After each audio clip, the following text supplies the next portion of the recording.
Nous allons parler du fait que demain, nous avons l'équinoxe de l'automne. Alors, que se passe-t-il ici? Voyons voir si on peut prendre un instant pour regarder ce qui se passe.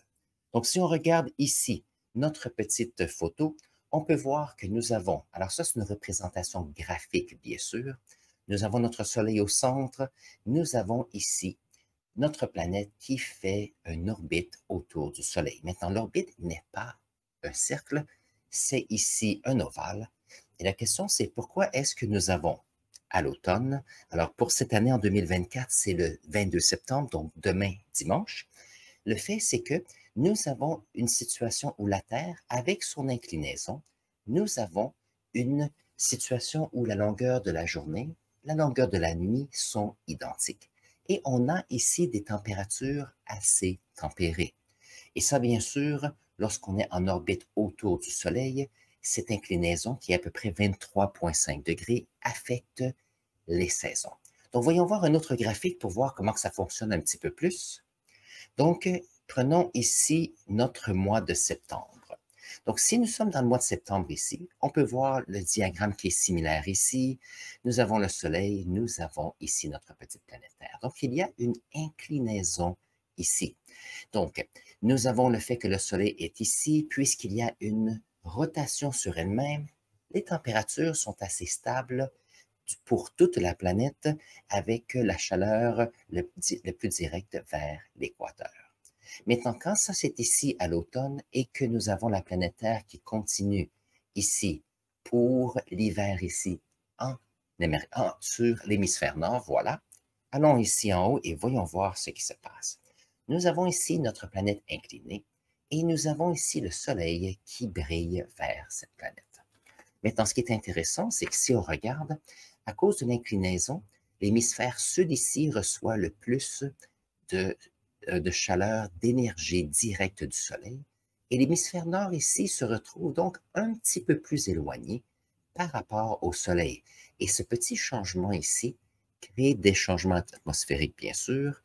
La dispersion de l'énergie se fait différemment, et donc on se retrouve ici dans le mois de décembre avec ici pour les solstices d'hiver, nous avons les journées les plus courtes et donc les nuits les plus longues. Et en même temps, à cause de cela, nous avons de la neige ici en hémisphère nord, surtout au Canada et aussi dans les pays du Nord, en Europe et en Asie. Donc ça, c'est la situation ici. Lorsque, durant l'année, la planète continue à tourner, se retrouve plus loin ici, donc l'image en bas, on se retrouve ici avec l'équinoxe du printemps. Donc ici, on peut voir à cause de l'inclinaison, nous avons une température qui est assez constante pour ce moment. On a les longueurs de journée et de nuit qui sont similaires. Donc ça fonctionne toujours très bien. Et donc, on se retrouve avec le printemps. Les nuits raccourcissent, les jours rallongent, il commence à faire un petit peu plus chaud et donc on a la vie qui revient, surtout en hémisphère nord. Maintenant, si on est à l'hémisphère sud, on était ici dans le mois de décembre durant l'été, donc on se retrouve à l'automne ici à l'hémisphère sud et au printemps à l'hémisphère nord. Si on continue ici et que notre planète continue autour du Soleil, on peut voir qu'ici on se retrouve avec l'hémisphère nord qui est plus rapproché ou qui ait un accès direct à la chaleur, ça nous donne les saisons d'été ici sur l'hémisphère nord, ainsi que l'hiver à l'hémisphère sud ici. Alors ici, qu'est-ce qui arrive? On a l'énergie du soleil qui va plus directement à l'hémisphère nord, beaucoup plus de soleil, la photosynthèse se fait beaucoup mieux, et donc on est dans les périodes d'été où tout va bien. Et bien sûr, on a ici les hivers sur l'hémisphère sud. Et donc, lorsqu'on a l'année qui continue, ici du mois de juin, donc autour du 21 juin, on se retrouve avec les journées les plus longues et les nuits les plus courtes, jusqu'à ce que la Terre continue à faire son orbite autour du Soleil et on retourne à l'automne ici. Maintenant, ce qui est intéressant, c'est que, alors ici au Canada, nous avons beaucoup de migrants en ce qui concerne surtout dans les fermes, certaines fermes où on a des fruits, des légumes durant l'été. Et vous allez dire, pourquoi est-ce qu'il y a des migrants qui viennent ici, au Canada, par exemple, pour travailler sur les fermes? Qu'est-ce qui arrive? C'est que durant l'été ici, on a bien sûr les bonnes températures, on a bien sûr les fruits et légumes qui poussent, on a besoin d'aide. Et durant ce temps-là, c'est l'hiver dans l'hémisphère sud. Donc, qu'est-ce qui arrive, c'est que nous avons des fermiers qui sont dans l'hémisphère sud, qui sont pas nécessairement en arrêt de travail, mais où il y a beaucoup moins de travail. Donc, ils en profitent pour venir à l'hémisphère sud pour travailler. Et lorsque la Terre va ici, se retrouve ici de l'autre côté, donc nous, c'est l'automne qui va vers l'hiver, tandis que eux, on se retrouve au printemps qui arrive à l'été. Donc, ceux-ci retournent chez eux. Donc, on a ici des fermiers à l'hémisphère sud qui travaillent très fort et lorsque la Terre continue à tourner, ils viennent travailler tant qu'à rester à la maison et ne pas avoir de travail, qui bien sûr est très lucratif parce qu'on se retrouve avec une possibilité de travailler à l'année longue ou presque à l'année longue. Et donc ça, c'est fantastique. Donc ça, c'est ce qui se passe ici à l'automne. Maintenant, certaines personnes vont me dire, OK, si on regarde la photo qui est ici et qu'on regarde l'orbite, comment se fait-il que l'été, où il fait le plus chaud, c'est une des distances plus loin du Soleil que lorsqu'on est au printemps et à l'automne? Et la raison de cela, c'est le temps d'exposition de la surface de la Terre vers le Soleil. Donc ici, on a une rotation sur elle-même et on a ici des températures beaucoup plus tempérées.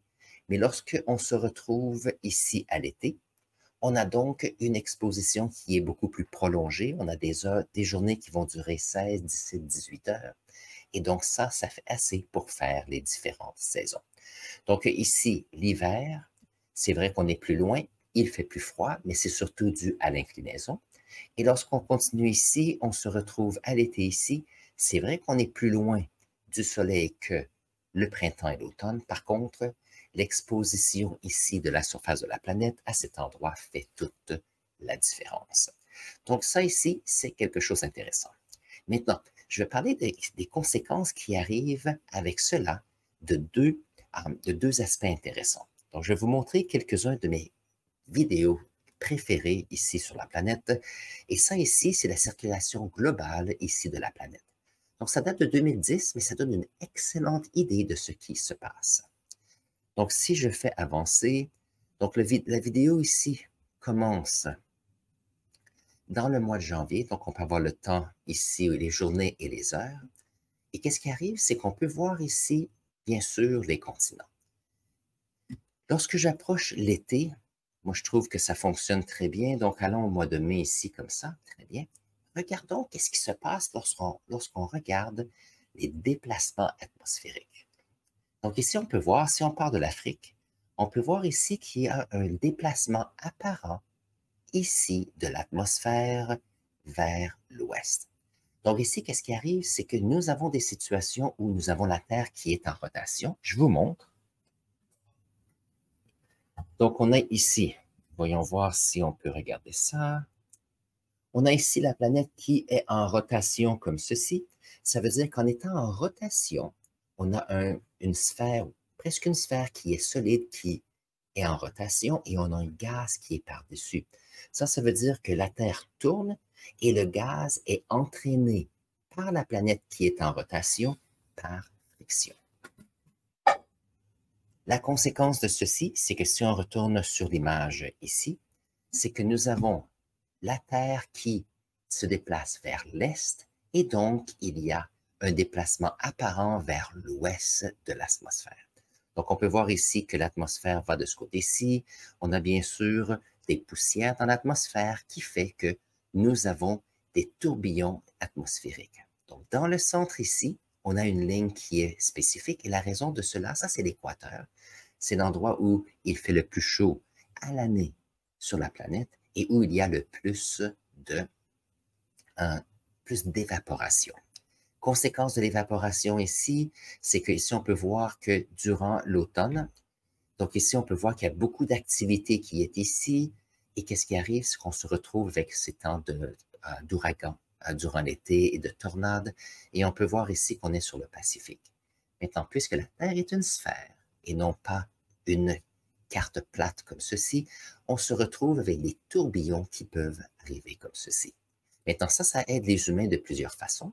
Donc, si on est en Amérique du Nord ici et on veut aller, par exemple, à Paris, Ça prend peut-être 6h30, 6h45 pour partir de Toronto et de voler vers Paris. La raison de cela, c'est qu'on a des avions qui vont suivre le courant jet ici et donc qui vont être aidés par les déplacements atmosphériques pour venir en Europe. Et de la même façon, contrairement lorsqu'on fait le voyage inverse, on part de la France ici et on va vers le Canada et on se retrouve ici avec à contre-courant d'air et donc ça peut prendre 7h30, 8h pour retourner. Et ça, c'est les différences ici. Donc ça, c'est intéressant. Donc, la rotation de la planète fait qu'il y a des grandes circulations globales ici sur la planète. Donc ça, c'est intéressant.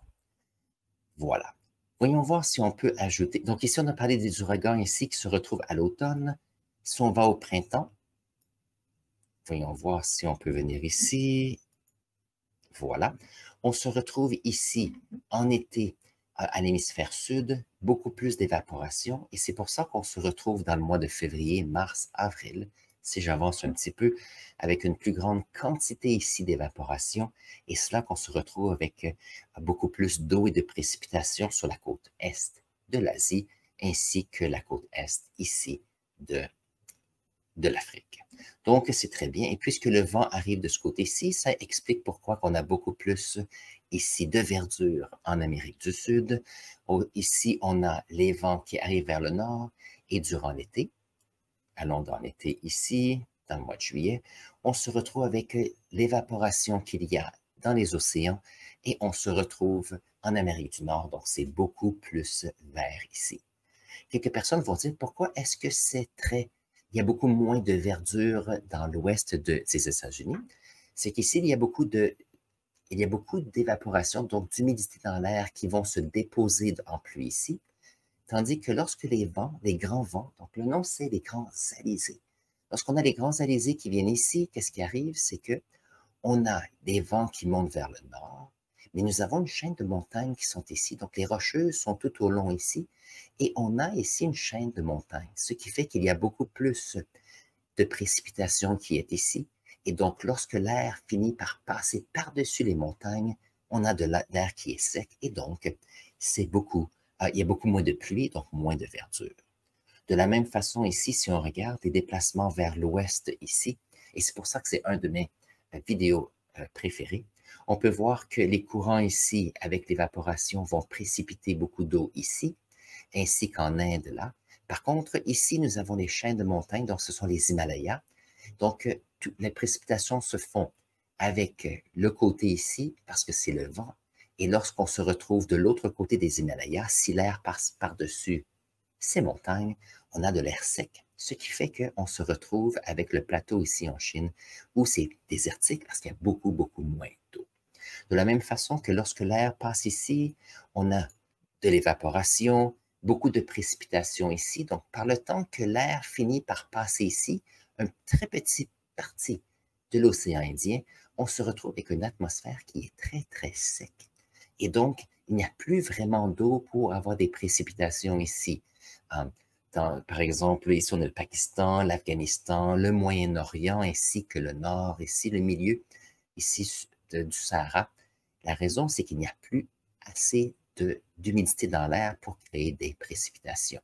Et on peut voir, c'est basé sur cette ligne qui est juste ici, qui est l'équateur géographique. Donc, c'est très, très intéressant. Une autre chose qui est intéressante, c'est lorsqu'on regarde, donc ça date de 2006, mais ça montre ici comment est-ce que Oups, voyons voir. Voilà, c'était M. Tony Robbins. On a ici notre graphique et on peut voir qu'ici, on est en septembre. On a ici une échelle où, si c'est bleu comme ceci, il y a peu de CO2, où c'est jaune ici, il y a plus de CO2, et ici, en rouge, il y a plus de CO2. On est à la fin de l'été. Donc, qu'est-ce qui arrive, c'est qu'on a eu un hémisphère nord où il y a eu la photosynthèse pendant tout l'été. Mais maintenant, chose intéressante, c'est que si on avance dans le mois ici d'octobre, on peut voir que c'est la fin de l'été, l'automne arrive, la photosynthèse arrête, nous avons moins de végétation, il fait froid. Donc, qu'est-ce qui arrive? C'est qu'on se retrouve avec une concentration de carbone qui est beaucoup, beaucoup plus grande ici en hémisphère sud, hémisphère nord, voilà, parce que c'est l'hiver. Et ici, on est à l'hémisphère sud, et donc, ce sont l'été, beaucoup moins de dioxyde de carbone dans l'atmosphère. Maintenant, je vais juste reculer un petit peu, vous allez voir, c'est fantastique. Donc, si on regarde par-dessus ici la forêt amazonienne, regardez, c'est comme un battement de cœur. Et alors, qu'est-ce qui arrive? C'est que durant la nuit, il y a pas de photosynthèse, donc moins d'absorption de CO2. Durant le jour, beaucoup plus de photosynthèse et on absorbe le, le dioxyde de carbone. C'est fantastique. Retournons dans le mois de janvier ici, c'est fantastique comme ceci. Donc ici, on est en été, ici à l'hémisphère sud, et on est à l'hiver, l'hémisphère nord. Conséquence, il n'y a pas vraiment beaucoup de verdure pour absorber le CO2. Donc ici, en plein été, regardez comment est-ce que l'Amazonie ici absorbe le CO2 dans le milieu ici de l'Afrique. Et ici, on peut voir, regardez comment est-ce que ici en Indonésie, on peut voir la différence entre la nuit et le jour. Donc ici, fin mars, c'est là qu'on a le plus de dioxyde de carbone ici. Par contre, lorsqu'on arrive dans le mois de mars, dans l'hémisphère nord, chose intéressante, on a le printemps qui arrive, le début de la photosynthèse, et regardez qu'est-ce qui arrive ici avec les concentrations de CO2. Donc, on peut voir, on arrive au mois d'avril, donc c'est la fin de l'hiver, beaucoup plus de CO2. Donc, ça ici, c'est des concentrations de CO2. C'est très rouge, ce n'est pas que c'est la fin du monde, mais c'est pour montrer les contrastes de concentration. On continue ici, on peut voir, on arrive dans le mois de mai, le printemps arrive, et regardez comment les couleurs commencent à changer. On a beaucoup moins de rouge, on arrive à la fin mai, on se retrouve beaucoup plus avec le jaune, on arrive dans le mois de juin, et donc regardez comment est-ce qu'on se retrouve avec des espaces où il y a beaucoup moins de CO2, et la raison, c'est que les forêts, la végétation a repris ici durant l'été, donc mois de juin, en plein milieu de l'été, et regardez comment est-ce que la quantité ici de CO2 a diminué, parce qu'on a beaucoup plus de verdure. On peut voir ici aux États-Unis, il y en a quand même beaucoup à cause de l'industrialisation. Même chose ici avec ici la Chine. Plusieurs aspects ici, ça peut être la civilisation, mais aussi les feux de forêt causent certaines difficultés ici. Et on arrive dans le mois d'août ici, où on peut voir que on se retrouve vers le mois de septembre. On va voir si on peut prendre ça, fin août, septembre, voilà. Donc, début septembre, milieu de septembre, on se retrouve avec ici une certaine stabilité. On a ici, on arrive à la fin de l'été, donc beaucoup de photosynthèse. Ici, le sud reprend le printemps. Donc, à la fin septembre, octobre, c'est toujours un bon temps pour la planète. Et ça arrive à peu près à chaque année. Donc, c'est intéressant de voir que dans notre atmosphère, nous avons des changements qui sont causés bien sûr par des phénomènes astronomiques. On a notre planète qui est en orbite autour du Soleil. Avec l'inclinaison, nous avons les saisons. Nous avons vu que ce Soleil crée des mouvements à l'intérieur de l'atmosphère parce que lorsqu'il c'est chaud, on a l'évaporation vers le haut. Au printemps et à l'automne, c'est beaucoup plus tempéré, mais durant l'été, beaucoup plus d'évaporation. L'hiver, moins d'évaporation. Et ça permet de faire de la circulation globale atmosphérique. Et on a vu aussi, en regardant comment est-ce que le dioxyde de carbone finit par changer durant l'année, justement à cause de ces changements de photosynthèse et comment est-ce que la végétation change sur notre planète. Donc ça, c'est fantastique. Et donc ça, si vous avez apprécié cette vidéo, n'hésitez pas à poser des questions de clarification ou ajouter des commentaires dans la section ici. S'il y a d'autres questions qui vous sont venues en tête, mettez-les dans la section clavardage. Je regarde toujours vos commentaires pour y répondre bien sûr et donner des idées pour d'autres vidéos. Et entre-temps, je vais mettre ici un lien à une autre vidéo. Vous allez voir, on va apprendre quelque chose d'autre. Voilà.